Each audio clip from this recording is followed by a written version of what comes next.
Selanjutnya saya akan menjelaskan tentang KD 3.11, yaitu di sini terdapat 4 pertanyaan. Yang pertama, apakah keluasan materi buku sesuai dengan KD?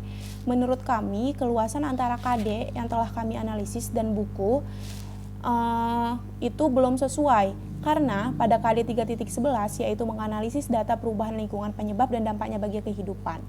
Nah, pada KD yang kami analisis itu memiliki 3 keluasan, yaitu yang pertama perubahan lingkungan, yang kedua penyebab perubahan lingkungan, dan yang ketiga itu adalah dampak perubahan lingkungan bagi kehidupan. Sedangkan keluasan pada buku yang kami analisis itu terdapat 4 keluasan, yaitu perubahan lingkungan dan dampaknya dalam kehidupan, mitigasi dan adaptasi, pelestarian lingkungan, yang terakhir limbah dan daur ulang. Nah, dari sini sudah terlihat bahwasanya keluasan antara KD dan keluasan buku itu tidak sesuai. Selanjutnya pertanyaan nomor 2, yaitu apakah kedalaman buku sudah sesuai dengan KD? Menurut kami, buku yang kami analisis itu belum sesuai kedalamannya dengan KD. Kenapa? Karena kedalaman pada keluasan 1 yaitu penebangan hutan dan pencemaran lingkungan. Seharusnya penebangan hutan dan pencemaran lingkungan itu masuk ke dalam penyebab perubahan lingkungan. Akan tetapi di buku itu malah masuk ke dalam perubahan lingkungan dan dampaknya bagi kehidupan. Selanjutnya, pada keluasan mitigasi dan adaptasi itu seharusnya masuk ke dalam pencegahan dan pencemaran lingkungan. Padahal pada KD itu tidak dituntut untuk mempelajari tentang pencegahan dan pencemaran lingkungan. Selanjutnya pada keluasan ketiga yaitu pelestarian lingkungan tidak sesuai dengan KD, dan pada keluasan keempat yaitu limbah dan daur ulang, untuk limbah sendiri masuk ke dalam penyebab perubahan lingkungan, sedangkan untuk daur ulang masuk ke dalam pencegahan. Selanjutnya, pertanyaan nomor 3, apakah terdapat miskonsepsi pada buku? Ya, menurut kami terdapat miskonsepsi pada buku berdasarkan analisis yang kami lakukan. Terdapat beberapa miskonsepsi pada buku ini, salah satunya pada keluasan ketiga, yaitu mengenai pelestarian lingkungan. Pada KD 3.11 tidak membahas mengenai pelestarian lingkungan, tetapi membahas mengenai perubahan lingkungan, pengaruh perubahan lingkungan, dan dampak perubahan lingkungan bagi kehidupan sehari-hari. Selain itu, pada keluasan yang keempat pada buku itu membahas mengenai daur ulang, di mana daur ulang itu tidak masuk ke dalam keluasan. Selanjutnya pada keluasan perubahan dan dampak perubahan lingkungan, akan tetapi kedalamannya malah penyebab perubahan lingkungan. Jadi di buku itu ada di halaman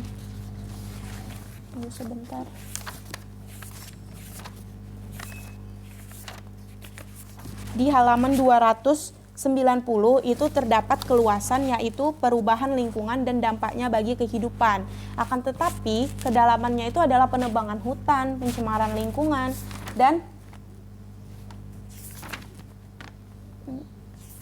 juga limbah industri. Nah, itu menurut kami tidak sesuai atau terjadi miskonsepsi, karena di sini judulnya dampak dalam kehidupan, akan tetapi isinya itu adalah penyebab dari perubahan lingkungan itu sendiri gitu. Yang keempat, apakah tugas keterampilan yang ada di buku sudah sesuai dengan KD 4.11? Menurut kami, keterampilan pada buku tersebut sudah sesuai dengan KD 4.11 karena pada buku tersebut terdapat tugas penyelidikan atau tugas investigasi yang dikerjakan bersama dengan kelompok. Nah, di dalam tugas investigasi tersebut merupakan berupa tugas yang mengharuskan peserta didik itu menghasilkan sebuah karya seperti pada investigasi biasanya gitu. Pada tugas ini, peserta didik itu diberikan petunjuk yang sudah ditentukan. Adapun tugas investigasinya ialah mengemukakan saran dan pendapat pada masalah lingkungan atau kerusakan lingkungan yang terjadi di tempat tinggal peserta didik dalam bentuk laporan. Itu terdapat pada halaman 298. Selanjutnya, peserta didik juga diminta menginvestigasi. Tugas investigasinya itu membuat media kampanye mengenai pemanasan global dan masyarakat memberi tanggapan terhadap kampanye peserta didik. Selanjutnya, membuat proyek pembuatan produk dan limbah rumah tangga, lalu proyek tersebut dipresentasikan di depan kelas. Membuat kertas daur ulang dari koran dan menuliskan hasilnya dalam suatu laporan. Selanjutnya, di setiap akhir tugas investigasi ini, peserta didik diberikan beberapa pertanyaan yang mereka dapat menjawab pertanyaan tersebut jika sudah melakukan investigasi. Jadi mereka tidak bisa menjawab pertanyaan apabila mereka belum melakukan investigasi.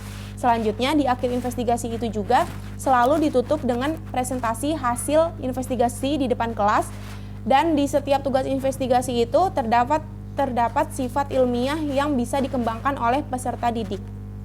Nah, menurut kami secara keseluruhan, tugas pada buku karya Arif dan Yuli ini sudah menggambarkan atau mencerminkan KD 4.11.